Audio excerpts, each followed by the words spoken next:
Hi hello அனைவருக்கும் வணக்கம். இன்றைய ஆன்மீக தகவலாக நம்ம என்ன பார்க்க போகிறோம் அப்படின்னு பார்த்தீங்கன்னா, இந்த பதிவில் நான் என்னுடைய சிஸ்டர் வீட்டில் பண்ண வரலட்சுமி விரதத்தை தான் இன்றைக்கி நீங்கள் வந்து இந்த பதிவில் பார்த்துக்கிட்டு நான் சொல்ல போகிற இந்த ஆன்மீக தகவலையும் கேட்க போகிறீங்க. என்ன ஆன்மீக தகவல் அப்படின்னு பார்த்துடலாம் வாங்க. அதாவது இப்போது ஆகஸ்ட் 8ஆம் தேதி அன்னைக்கு வரலட்சுமி விரதம் இருந்து முடிஞ்சிருச்சு. எல்லோருமே அது பண்ணிட்டோம். நம்ம இந்த வரலட்சுமி விரதத்தை இந்த வாரம் பண்ண முடியாதவங்க, விரதம் இருக்க முடியாதவங்க என்ன செய்யலாம், அவங்கெல்லாம் எப்போ விரதம் கடைபிடிக்கலாம் அப்படிங்கிறத பற்றின சில ஆன்மீக தகவல் தான் இது. என்னுடைய சிஸ்டரும் அண்ட் வந்து எங்களோட ரிலேஷன் அண்ணாவும் அவங்களும் பண்ணுற இந்த பூஜை தான் இது. அவர் பண்ணி வைக்கிறார் இந்த பூஜையை, அக்கா வந்து பண்ணுறாங்க. நான் வந்து ஆரம்பத்துலேயே கொஞ்சம் நேரம் ஒரு 5 மினிட்ஸ் அந்த மாதிரி இருந்துட்டு அதுக்கப்புறமா வந்து இந்த வீடியோ எடுக்கிறதுல வந்துட்டேன் நான்.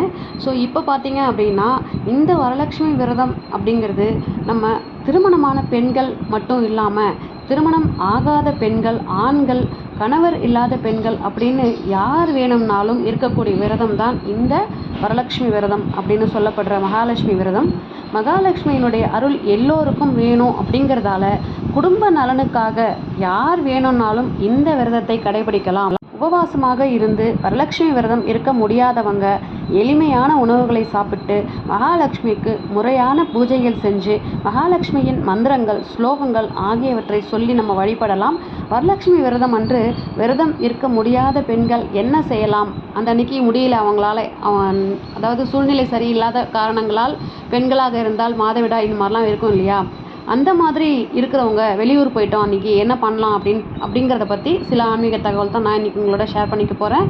வாங்க பார்க்கலாம். இப்போது ஆடி மாத வளர்பிறையில் பௌர்ணமிக்கு முன்னாடி வர்ற வெள்ளிக்கிழமையில் வரும் விரதம் தான் இந்த வந்து வரலட்சுமி விரதமாக நம்ம கொண்டாடுறோம்.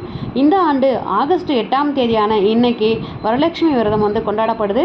ஆடி 4வது வெள்ளி, ஆடி பௌர்ணமி, திருவோண விரதம் அப்படின்னு பல சிறப்புகள் ஒன்றொன்னா சொல்லிகிட்டே போகலாம் இந்த நாளுக்கு. இந்த நாளோடு இணைஞ்சி வர்றது தான் இந்த வரலட்சுமி விரதம் அப்படின்னு சொல்லப்படுற இந்த மகாலட்சுமி தாயாருடைய விரதம். இது மிக முக்கியமான நாளாக சொல்லப்படுது. இன்றைய தினம் முடிந்தவர்கள் காலையிலும் மாலையிலும், முடியாதவங்க மாலையில் 6 மணிக்கு பிறகும் இந்த வரலட்சுமி பூஜையை செஞ்சு வழிபடலாம். நம்ம வந்து காலையிலேயே வந்து வழிபட்டு முடிச்சிட்டோம். ஸோ முடியாதவங்க தான் மாலை நேரத்தில் அப்படின்னு சொல்லப்பட்டிருக்கு. ஆனால் சில பெண்கள் உடல் பிரச்சனை காரணமாக வரலட்சுமி விரதத்தை இன்றைக்கி கடைபிடிச்சிட்டு மகாலட்சுமி பூஜை செஞ்சுட்டு வழிபட முடியாமல் இருக்கும் சில பெண்களுக்கும் சில வெளியூர் செல்ல வேண்டி இருக்கலாம். அப்படி இல்லை அப்படின்னா நெருங்கிய உறவினர்களின் இறப்பு இது போன்ற காரணங்களால் வரலட்சுமி விரதத்தை வந்து கடைபிடிக்க முடியாமல் இருந்திருக்கலாம். இரத்த பந்தமான உறவினர்கள் இறந்திருந்தால் மட்டும் இந்த ஆண்டு வரலட்சுமி விரத வழிபாட்டினை நம்ம மேற்கொள்ளக்கூடாது அப்படின்னு சொல்லப்பட்டிருக்கு. அப்படி இல்லாமல் வேறு காரணங்களால் வரலட்சுமி விரதத்தை இன்னைக்கு கடைபிடிக்க முடியாமல் போய்விட்டால் அடுத்து வரும் ஆடி மாதத்தின் கடைசி வெள்ளி அன்று நம்ம வந்து கடைபிடிக்கலாம். அப்போதும் கடைபிடிக்க முடியாத சூழல் ஏற்பட்டால் நவராத்திரியின் 9 நாட்களில் வரும் வெள்ளிக்கிழமை தினத்தில் வரலட்சுமி விரதத்தை கடைபிடித்து மகாலட்சுமிக்கு பூஜை செய்து வழிபடலாம். அதாவது நவராத்திரி காலத்தில் வரலட்சுமி விரதத்தை மேற்கொண்டோம் அப்படின்னா மகாலட்சுமியினுடைய அருள் நமக்கு எப்போதுமே பரிபூர்ணமாக கிடைக்கும். சுமங்கலி பெண்கள் மகாலட்சுமி தாயாருக்கு செய்யும் சிறப்பான வழிபாட்டு பூஜை இந்த வரலட்சுமி விரதம் அப்படின்னு சொல்லப்பட்டிருக்கு. மகாலட்சுமி தாயாரை வீட்டிற்கே அழைத்து அவளின் மனம் மகிழும்படி உபசரித்து செய்யப்படும் பூஜை அப்படிங்கிறதால இது உயர்வான பலன்களை தரும் விரதம் அப்படின்னும் கருதப்படுது. விஷ்ணு என்பதற்கு எங்கும் நிறைந்திருப்பவர் அப்படின்னும் பொருள். லட்சுமம் என்றால் குறிப்பு அல்லது அடையாளம் அப்படிங்கிறது பொருள். விஷ்ணு தான் எங்கும், அதாவது வியாபித்திருப்பதை உணர்த்தும் வகையில் உலகில் உள்ள அனைத்து அழகுகளையும் ஒன்றாக ஒருங்கிணைத்து உருவாக்கிய அடையாளம்தான் இந்த மகாலட்சுமி தாயார். வெள்ளிக்கிழமைகளில் வரலட்சுமி விரதம் கடைபிடிக்கப்படுகின்றது. சுமங்கலிகள் இந்த விரதத்தை மேற்கொள்வதால குடும்பம் தழைத்தோங்கும். கன்னிப்பெண்கள் மேற்கொள்வதால் சிறப்பான குடும்ப வாழ்க்கை அமையும். அப்படிப்பட்ட இந்த வரலட்சுமி விரதத்தை நம்ம எப்படி கடைபிடிக்கிறது, அதன் முறை என்ன அப்படின்னு பார்த்துடலாம் வாங்க. வீடு இல்லைனா பூஜை அறையினுடைய தென்கிழக்கு மூலையில் சிறு மண்டபம் அந்த மாதிரி எழுப்பிக்கணும். அதில் சந்தனத்தால் அம்மன் முகம் எழுப்பணும். வசதி மிக்கவங்க வெள்ளி சிலை வைத்தும் அல்லது மஞ்சள் கலந்த அந்த முகத்திலையும் நம்ம வந்து வாங்கி நம்ம வந்து வச்சு செய்யலாம். சிலையை வந்து தாழம்பூவால் அலங்காரம் செஞ்சுக்கணும்.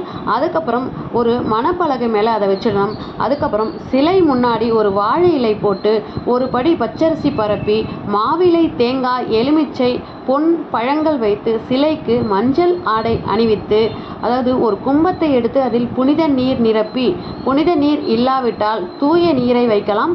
மாவிலையுடன் தேங்காயை அரிசியின் நடுவில் வைக்க வேண்டும்.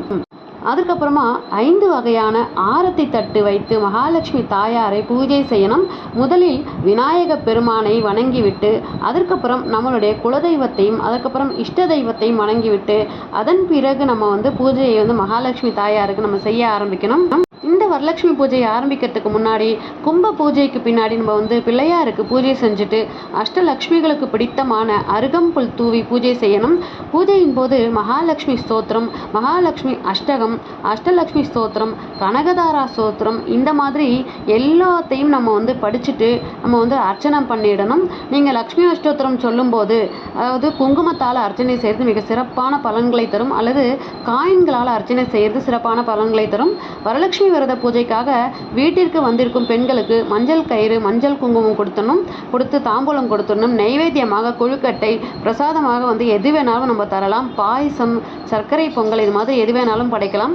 அதுக்கப்புறம் பார்த்தீங்கன்னா கையில் நம்ம பூஜை முடித்த பின்னாடி வீட்டில் இருக்கிற பெரியவங்க, அண்ணனாக இருக்கலாம், கணவனாக இருக்கலாம், மாமியாராக இருக்கலாம், யாருடைய உதவியுடன் நம்ம கையில் அந்த நோன்பு கயிறு நம்ம கட்டிக்கணும். இந்த மகாலட்சுமி வரலட்சுமி தாயாரை நம்ம 3 நாட்கள், அதாவது வியாழக்கிழமை மாலை நம்ம வரவேற்று வெள்ளிக்கிழமை வரைக்கும் வச்சிருந்து சனிக்கிழமை நேரம் நல்ல நேரம் பார்த்து நம்ம புனர்பூஜை செஞ்சுட்டு அதை மறுபடியும் எடுத்து அந்த கலசத்தை அரிசி பானையில் நம்ம வச்சிடணும்.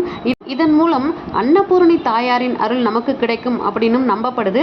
சந்தனத்தால் செய்யப்பட்ட அம்மனின் சிலையை மறுநாள் நீர்நிலைகளில் கரைச்சிடுறது நல்லது. அதனால இந்த வாரம் வரலட்சுமி விரதம் நம்ம சுவாமி நமஸ்காரம் பண்ண முடியலன்றவங்க வருத்தப்படாதீங்க. இன்னும் 1 வாரம் இருக்கின்றது. வருகின்ற வாரம் வெள்ளிக்கிழமை அன்னைக்கு கூட நீங்கள் இந்த வரலட்சுமி விரதத்தை கடைபிடிச்சு உங்களுடைய ஆசீர்வாதத்தை நீங்கள் பெற்றுக்கலாம். அடுத்த பதிவில் சந்திக்கிறேன். நன்றி, வணக்கம்.